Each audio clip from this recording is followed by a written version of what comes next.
Johanna Ngina in reference to our mother.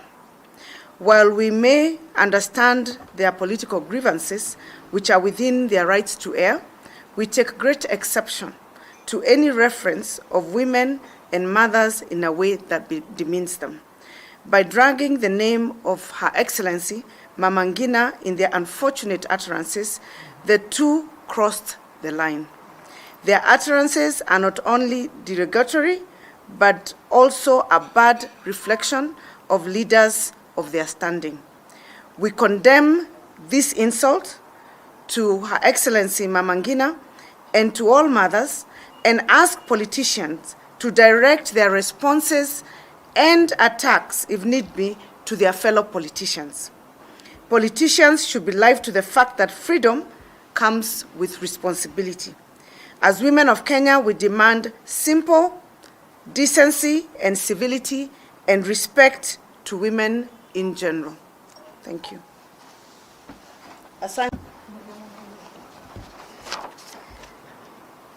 Asante sana. We are here because we would want to put our voice as the women of Kenya, the women that takes care of our livelihood in our individual homes, and we have our rights, and we are not second-class citizens of this republic.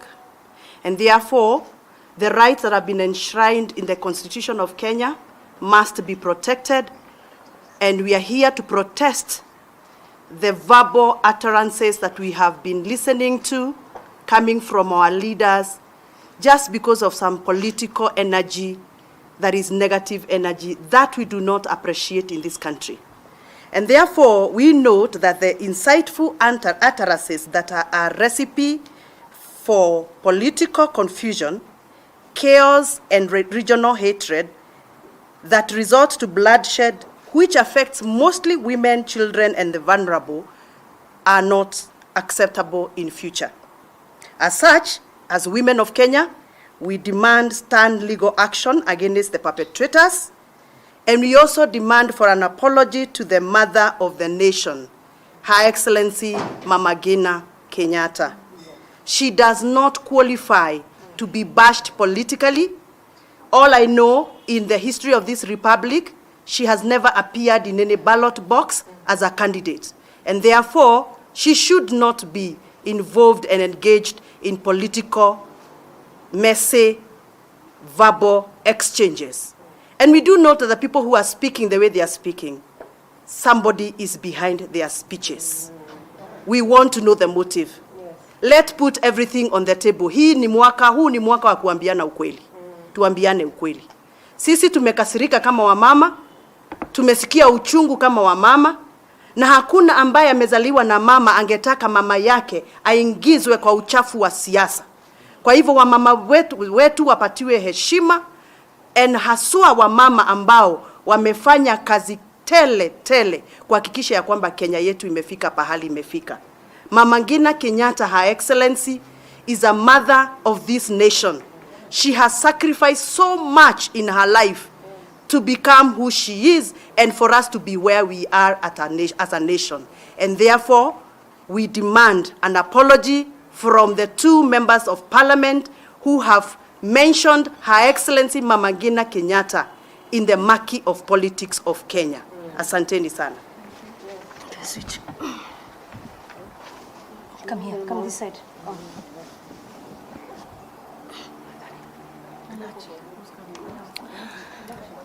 Thank you very much. The message is simple. We demand an apology, and we want His Excellency the President and Her Excellency Mama Ngina Kenyatta to be respected.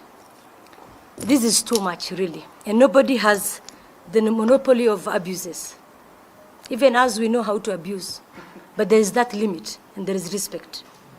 So, ile matusi tulisikia, jameni, tunasema tu moja, tumesikia, lakini tunaenda wapi kama nchi? Na sisi, matusi kila siku, haijaanza leo, lakini ya jana imetuguza sana kama wamama. It is really shame. So what I want to say from here is, kila umbwa ina mwenyewe. si ndio? Na wenye umbwa walikuwa wakiangalia wale waumbwa wakitukanana wakiwa kwa function. Hakuna siku wamemsimamisha. They were correcting it. They've never told those people stop. Paka imefika jana. So where are we going to? Bloodshed. Is that the country we want? No.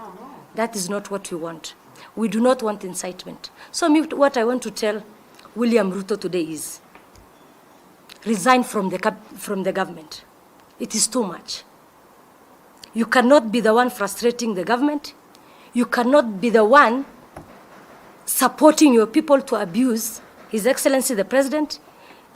Paka imefika sasa ni mama yake. Yeah. And he has been a stumbling block to this government.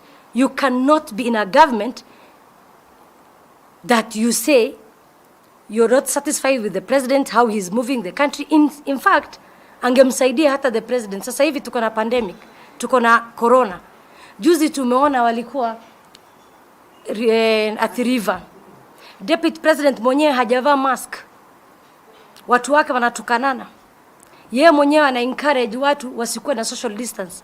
Today what we want is respect, and we want a leadership that are united, that support this country. So what I want to tell him, enough is enough. If you're not satisfied with this government, there's no need of you inciting communities, inciting people, preparing chaos. Just resign and leave the Kenyans who have a good heart, who want to unite this country, unite. Thank you very much. Tu ni kwanza kumuomba mama yetu msamaha kwa ajili sasa naona sisi kama wanasiasa tumeamua sasa kumuingiza kwa matope.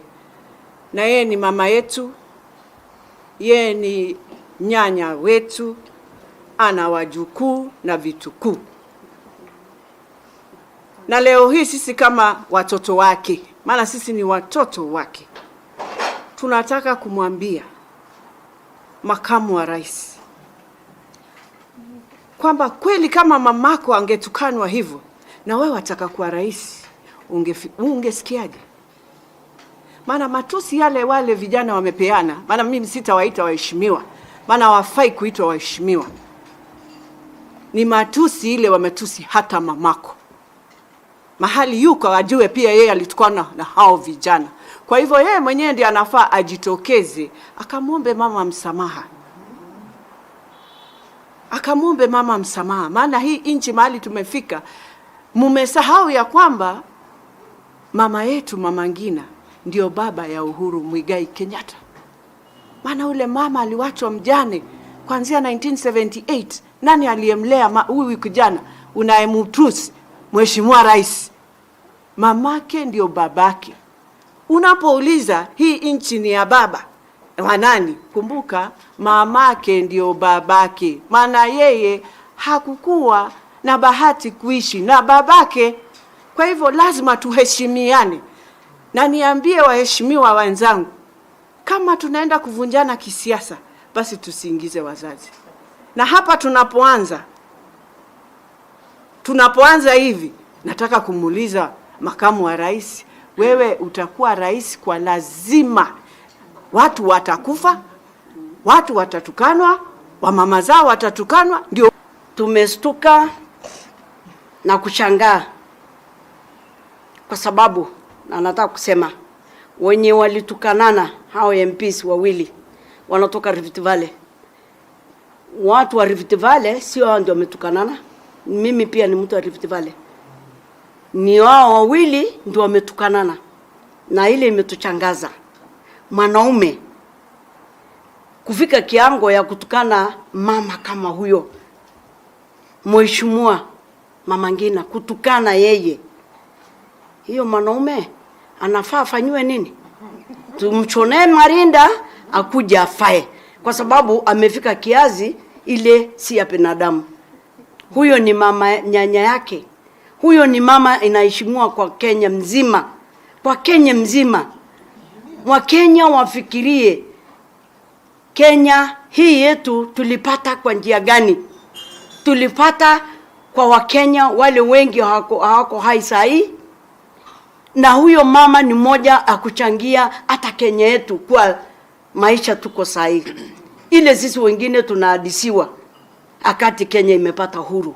Huyo mama Ngina Mungu amemweka mpaka akaona tena mtoto wake ameongoza Kenya. Hiyo ni Mungu mwenyewe ndiye amepanga, sio binadamu. Ni Mungu ndiye amepanga. Kwa hivyo nataka tu kuambia hiyo matusi ametoa, ajue ametukana wamama wa Kenya mzima. Hajatukana mama Ngina peke yake, ametukana wa Kenya wote wa mama. Kwa sababu ikifika siasa, nataka kueleza, ikiwa unataka rais, ikiwa unataka MP, ikiwa unataka nini, haikuji na matusi. Uwezi pata ongozi na matusi. Wasifikirie wakitukanana uongozi itakuja kwa sababu ya matusi. Ile kura walikuwa wanafikiria wako nayo yote imepotea. Hiyo matusi imepoteza hizo kura. Hajue hajatukana miti, alitukana binadamu. Na huyo family ametukana. Hii ni mara ya 3. Sijui kwa nini tunachangaa. Kuna siku alitukana marehemu Kenyatta akiwa mchanga. Akusema mfufue mtoe. Leo ni mama. Kwani kuna nini? Ni nini? Hii ni shida gani watu wako nayo? Mimi nataka tu kueleza. Sudi aende, sijui ataenda polepole ama ataenda aje. Hiyo speed anaenda, kuna watu wana speed kumshinda. Na hiyo imeumiza sisi wa Kenya, wa mama wote wa Kenya. Matusi kama hiyo. Matusi kama hiyo hatuwezi kubali hata kidogo. Kwa hivyo siasa waombe Mungu, bila wataomba Mungu sijui, kwa sababu nashukuru mama Lachi amesema ukienda kanisa unaenda kutubu dhambi. Sasa sijui wale wanaenda kanisa wanaenda kutubu dhambi ama wanaenda kuongeza. Hii imekuwa mambo taabu kabisa. Kwa hivyo tunasema tumesikia uchungu na bado sasa wakitaka tufungue mdomo tuko tayari kufungua. Lakini sio ya matusi. Ni kuapa kusema Wakenya wakae pamoja. Ni kuapa kusema tunataka amani Kenya, hatutaki vita kama hii ya mapema. Na kama wanatengeneza vita, watangaze basi.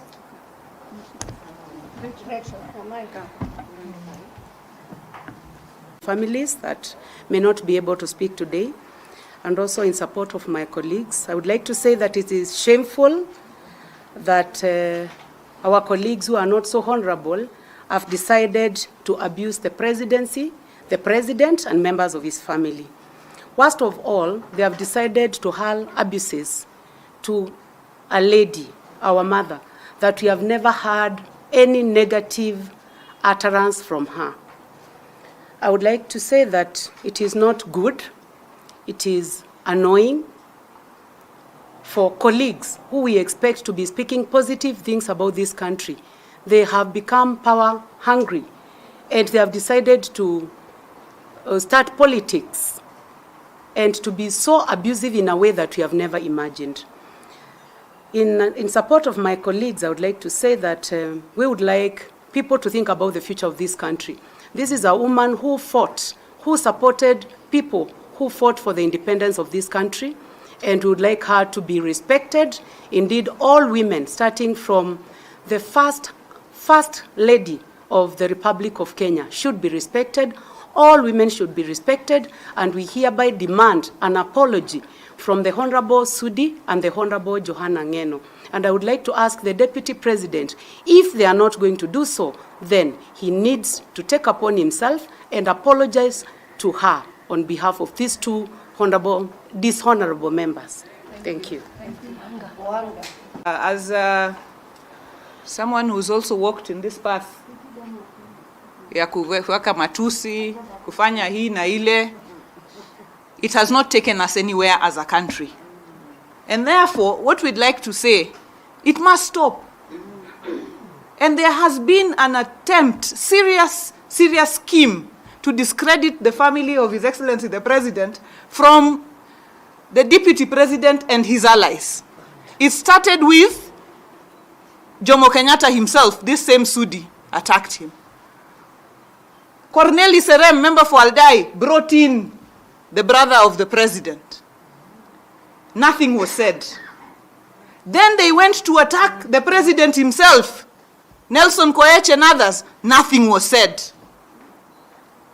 Because they saw that it was being encouraged, they have now crossed the line to the mother, the matriarch of this nation, Mama Ngina Kenyatta. It will not go uncondemned.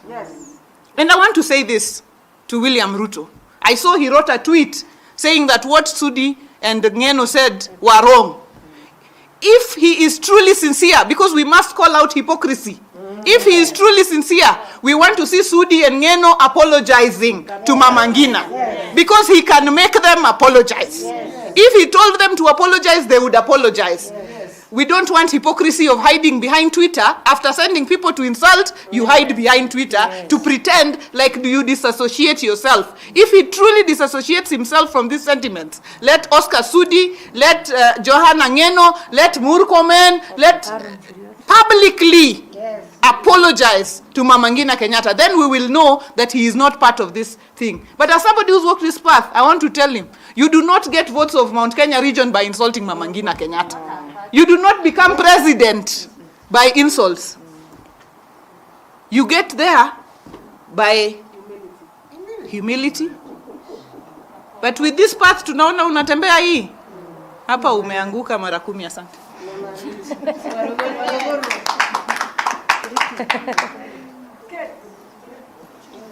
And here we call things the way they are. We are not very happy.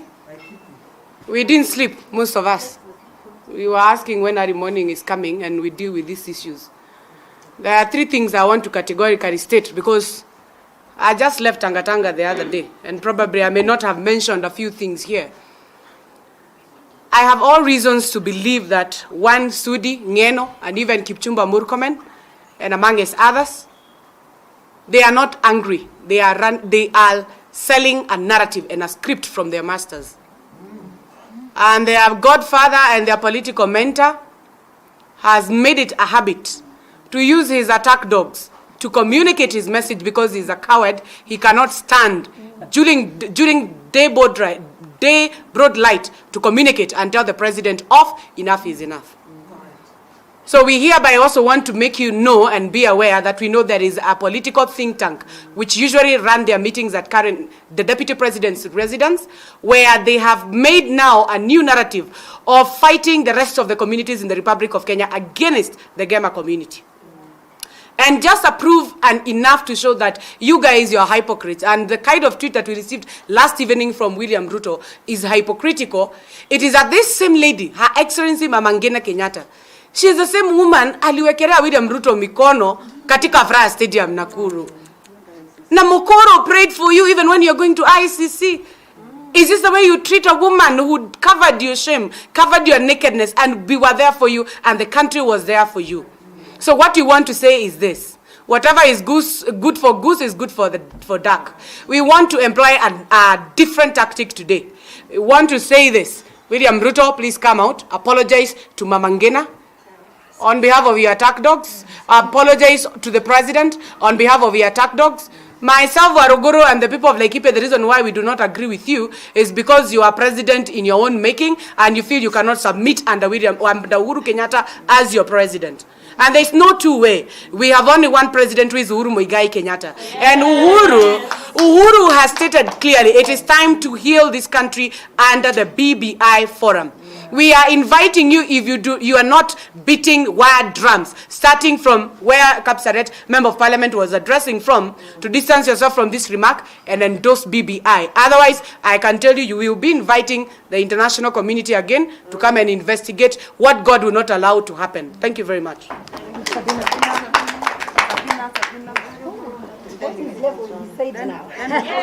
Then Gloria will speak. She wants to speak in Kikuyu. Gloria wants to speak in Kikuyu. Pahali tumetoka mwaka wa 2007, tunajua pahali hii nchi ilikuwa, and we have not forgotten who was the master of 2007 massacre that happened. And we know the plan. We know where they started. They started with inciting the communities.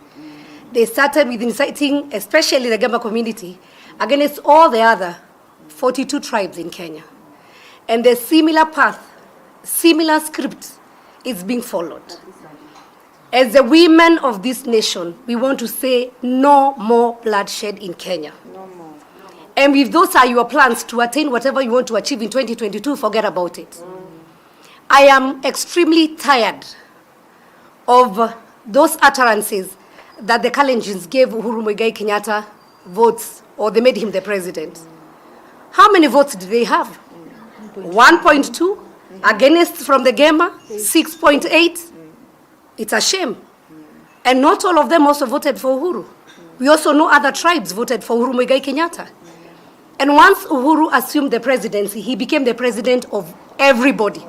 For the ones who voted for him and the ones who didn't vote for him. So I want to remind the two dishonorable members, because they are not honorable members, do your politics, but avoid attacking Her Excellency Mama Ngina Kenyatta. We've never seen her on a platform, on a political platform. Actually, the last time she was in public, she was praying for one, William Samoei Ruto and Uhuru Muigai Kenyatta, when they had their case going to The Hague. That lady, she cried and blessed those two as her sons. When did you, William Samoei Ruto, part ways with Uhuru, and now you send your dogs to go back and go and attack Her Excellency? At her age now, all she needs is to sit and pray for this nation. But I want to remind Oscar, Sudi, and Ngeno, you are cursed. That is your mother. That is our grandmother. She's a matriarch of this nation. You are cursed. For you just to open your mouth and say those bad things, remember you're also saying them to your own mothers. And so, I want to address one, William Samoei Ruto. If you are tired of serving this nation, if you want to concentrate on the politics, please resign today and not tomorrow. And you have said as the women of this nation, when chaos happen, we are the ones who suffer. Our husbands are killed, our children suffer, we also stay without food. And so we have said no more bloodshed. We don't want communities, being incited against each other, because this is one Kenya and one nation. And Uhuru Muigai Kenyatta is not a president for Gema only. He's a president for the entire nation. So respect the president. And finally, to that team, even if you have no respect for one Uhuru Muigai Kenyatta, respect his position as the president of this nation and commander-in-chief. What are we showing our children? Do you even have moral authority to tell your children to respect you as a father, if you cannot respect the authority that is above you? And I want to ask one, William Samoei Ruto. We see you. Monday, you're in Murang'a. Tuesday, Kirinyaga. Wednesday, Nakuru. Thursday, Friday. When do you ever work? When do you ever help the president to work? Or you just go inciting the community against the president? How come we've never seen you when members that you would normally follow you in those meetings, when they abuse the president? We've never seen you condemn them. So don't hide behind a tweet. Do not fool Kenyans. Wake up and tell us what you want, but above all, we want a united nation. And for those members, we are not actually requesting. It is the high time your conscience tells you you need to apologize. And if you don't,